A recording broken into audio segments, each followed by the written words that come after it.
Okay, this is church history in 5 minutes. I'll put a little clock up here to keep myself accountable. Alright, start the clock. The start of the apostolic period is marked by the death and resurrection of Jesus Christ, somewhere in the vicinity of 33 AD. A little while later, we get Pentecost in Jerusalem, the disciples receive the Holy Spirit, and thousands come to Christ.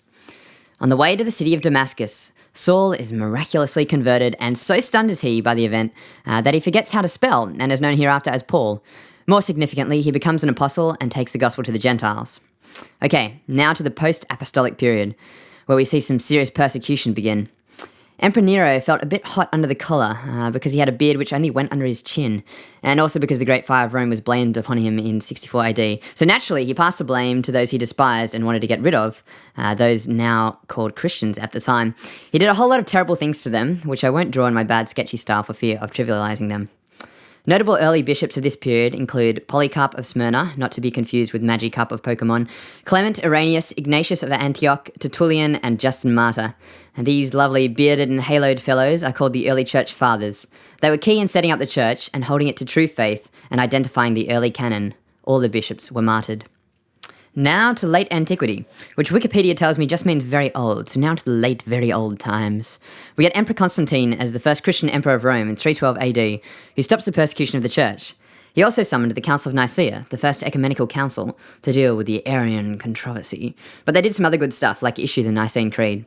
Athanasius of Alexandria was a key dude in the Arian controversy, and was the old school version of those kids who get expelled from every school. He was exiled 5 times by 4 different emperors. Impressive.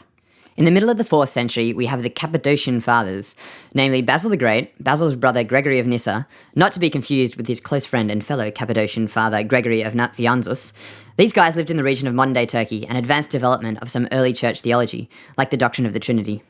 In 451, we get the Council of Chalcedon, a highly influential council that had some intense Christological debates, which were to prove divisive for the plate smashers and toga wearers, that is the Eastern or Greek church based in Constantinople and the Western or Latin church based in Rome.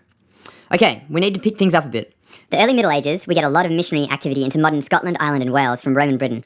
Some of the prominent missions were St. Patrick, Columba and Columbanus, and Augustine of Canterbury. Southern Britain became a missionary centre with such missions as Wilfrid, Willibrord, Lullus and Boniface heading over to Germania. The High Middle Ages saw the development of the monastery and the reach of Christianity across Europe.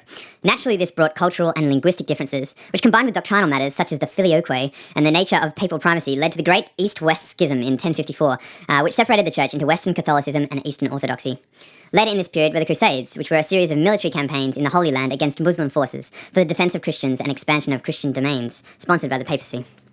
The late Middle Ages saw some precursors to the Reformation, with such notable characters like John Wycliffe and Jan Hus, who spoke up about the corruptions they saw in the church, and were subsequently persecuted for their views. Wycliffe sponsored the first translation of the Bible from Latin to English, emphasised the supremacy of the Bible, and called for a direct relationship between man and God. The early Renaissance brought great cultural change, and the church pardoned such people as Michelangelo, Raphael, Donatello, and Leonardo, because they were teen anthropomorphic turtles with powerful martial arts skills, and they made amazing art and architecture for the church in their spare time. The Protestant Reformation begins with Martin Luther posting his 95 Theses on the castle church in Wittenberg in Germany. The moral of the story here is, of course, that more churches should also be castles. Luther argued that freedom from punishment for sin could not be bought with money, and that salvation is earned by faith in God's grace and not by good deeds. Like Wycliffe, he translated the Bible from Latin to his native tongue, this time German, making a huge impact on the church. He also married a nun that he smuggled out of a convent in a herring barrel. John Calvin was also a notable reformer. Henry VIII took to the idea of Protestantism because the Pope wouldn't let him have an annulment to his first wife, which is kind of like a divorce, except it legally makes the marriage void from the start as if it had never happened. Protestant values were institutionalised in the kingdom later by his daughter Elizabeth I. The period of enlightenment saw the first real science and religion conflict, when Galileo Galilei was too smart for his own good and figured out that we actually orbit around the sun, and was tried for heresy in 1630. Around this time, the English Puritans migrated to New England so that they could establish Puritanism as the exclusive civic religion. This era also saw great awakenings of religious enthusiasm among Protestants in the American colonies. The first Great Awakening happened around 1730 to 1740, beginning with the work of Jonathan Edwards and finishing with the dramatic visiting English preacher George Whitefield. The Second Great Awakening occurred around 1800 to 1830. Both awakenings had a profound impact on American culture and fueled the American Revolution. So now we come finally to our era, modern church history. Christianity came to Australia with the first fleet in 1788, with the Reverend Richard Johnson as chaplain to the fleet. The first Salvation Army meeting in Australia was held in 1880 by Edward Saunders and John Gore from the back of a greengrocer's cart, offering food to those who hadn't eaten. The young English evangelist Howard Guinness Howard Guinness, toured Australia in 1930 to encourage university students in evangelism. He helped form campus student groups starting in Sydney, then Melbourne, Brisbane and Hobart, establishing the Melbourne University Christian Union and our very own Sydney University Evangelical Union. So there you have it, 2,000 years of church history in 5 minutes.